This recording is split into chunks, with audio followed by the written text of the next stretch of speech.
I'm going to close my eyes and count to 10. 1, 2, 3, 4, 5, 6, 7, 8, 9, 10. Welcome back to Inquiry and my first deck video of set 10. Today's deck takes 6 new cards from the latest set that slot into a damage fling game plan really nicely. And with these additions, is Ruby Amethyst back? Can this list be competitive? Let's get into it and discuss along the way. So as always, let's start with the core idea of the deck. What we're trying to do with this one is use cards like Mulan, Madame Medusa, Prince John, Hades, and my favourite new addition, Shere to inflict damage onto our characters. And then use cards like Cheshire Cat, Madame Mim Elephant, Panic, Belle, Everybody's Got a Weakness, and Can't Hold It Back Anymore to then move that damage onto the opposing side of the board, bypassing resist and using it as our main source of removal in the deck. So let's go back now and talk about the 1-drops. Palace Guard and Mulan, who are both perfect for what we're trying to do. Palace Guard, of course, is an illusion, so has the downside of his vanish effect, but it's well worth the risk over another option like Pain in my opinion, as having the 4 willpower is a perfect trap for the opponent. If they leave something with 3 strength exerted, we can get really great value from our damage flingers like Belle. Mulan is also very important in the deck as she enters play with 2 damage on her, so doesn't actually require any further setup for us to then move that damage. And once we have moved that damage, we can even bounce her back to our hand with a Mim Elephant or Medusa to replay her with another 2 damage on her. Now for our 2-cost characters, starting with Queen of Hearts, there are definitely some other options you could look at for Queen of Hearts' spot, but a minimum of 3 willpower is needed in my opinion, so you can follow up your 2-cost with your Medusa, who we'll get onto. Other options could be the Madame Mim, Diablo, or Mother Gothel, but these 2 are uninkable, so I didn't include them in this one. But I actually really like the Queen of Hearts, and of course this card benefits from being damaged, as she gets +3 strength whilst damaged. And with that 4 willpower is another good trap for Belle plays. Shere Khan, Keen-Eyed Hunter is our next 2-cost. We're of course running the Shift Shere Khan in the deck, and is sort of built around him, but even besides that, this card's incredible. There are very few 2-cost free-frees in the game, and most of the others have downsides of being uninkable or some other restriction, so this card just being a vanilla inkable free-free is really great. And then there's the other Shere Khan shift target, Menacing Predator, who I actually think is the weakest of our 3 costs, but I just wanted to make sure the shift is as likely as possible, so that's why he's in.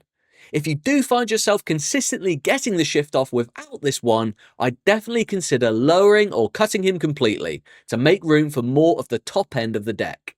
We have 3 other free costs with a 4-3-2 split in the order I think they're most important to the deck. Starting with 4 copies of Medusa, Deceiving Partner, who when we play her, we can deal 2 damage to one of our characters to return a 2-cost or less to their player's hand. Later in games, we can bounce our own Mulans to our hand to replay or to ink, but at the beginning of the game, Medusa is so good at controlling the early game, especially against aggro decks.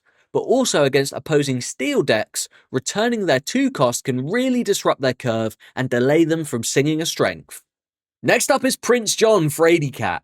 I would have PJ at 4 copies as he's really useful in the deck, but him being an uninkable lets him down a bit, so we've just gone free for this build. He's a fantastic 5/5 stat line, but has the perceived downside of being dealt 1 damage whenever an opponent plays a card. But of course in this deck, that's not a downside, as we have so many ways of moving that damage off him turn after turn. I've been in games where opponents actually don't want to play that extra characters because PJ's down, as sometimes it's better to not inflict the damage on him, which is great disruption and why PJ is so good for us. The final free cost is 2 copies of the new Whisper Cheshire Cat, who has a good 3/4 stat line, which again really is good for the deck having 4 willpower. And we can also boost the Cheshire Cat for 2 ink to move 2 damage counters from any character to chosen opposing characters. Not something you're always going to have spare ink for, but the threat of it alone is really nice and will almost definitely catch some people off guard. Right then, onto the 4-cost characters now, and we'll start by glossing over Genie a bit. We all know this card, and he's mainly in the deck just to draw us that card on curve, and being evasive with 4 willpower again really is good for us. The other 4 costs are Mim Elephant and Panic. As I briefly mentioned, Elephant can bounce cards like Mulan back to our hand, which can be really efficient.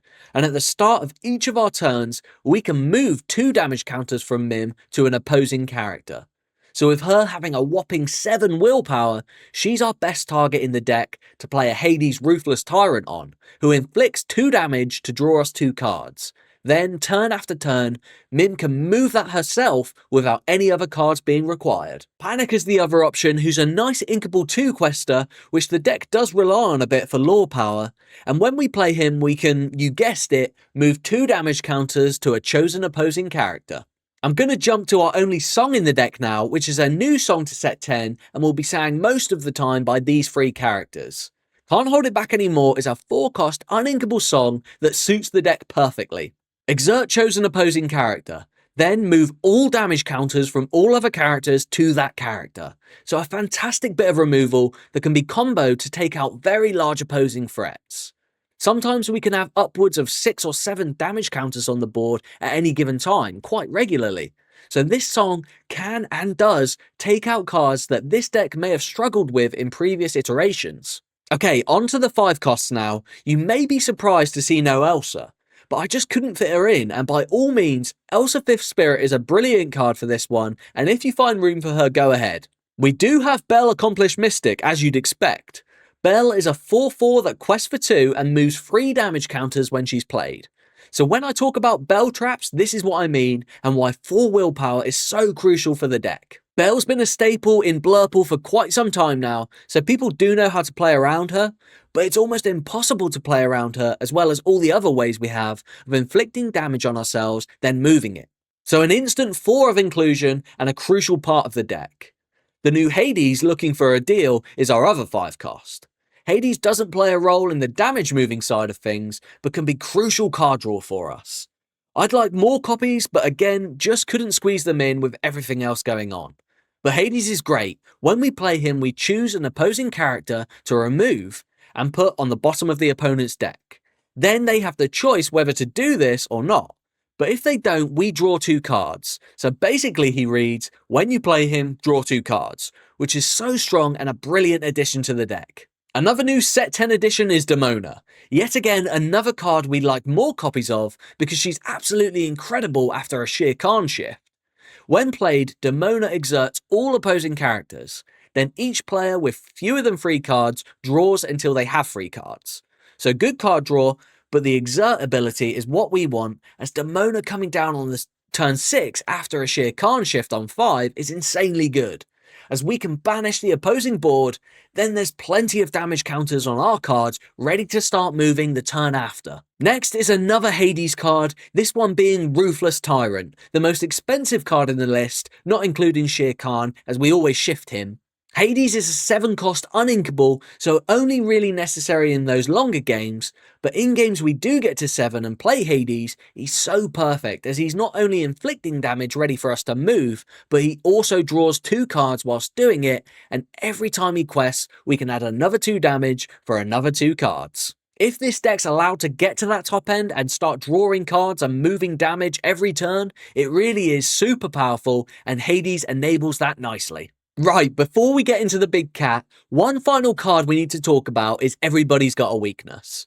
Ironically, I think it may be the weakest card in the deck and possibly can be reduced in its count.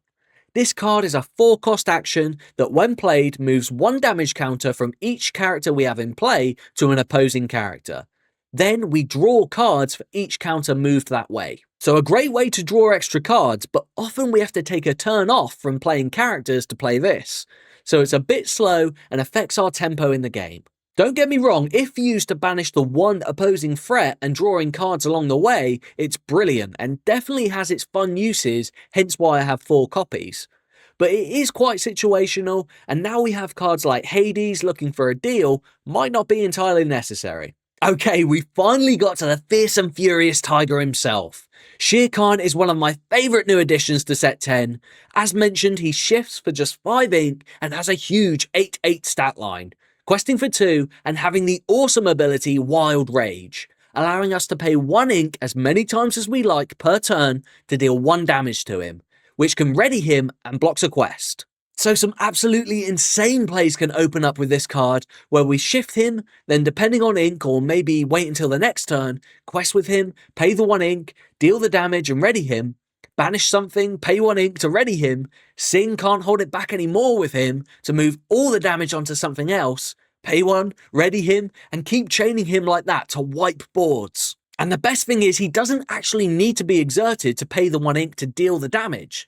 So you can, for example, pay 6 ink to deal 6 damage to him, then Sing can't hold it back anymore to banish an opposing readied Clarabelle, for example. He's like a Ruby Monstro, but better if you ask me. Shifting him acts like Rush, and instead of cards in hand to ready him, all you need is ink.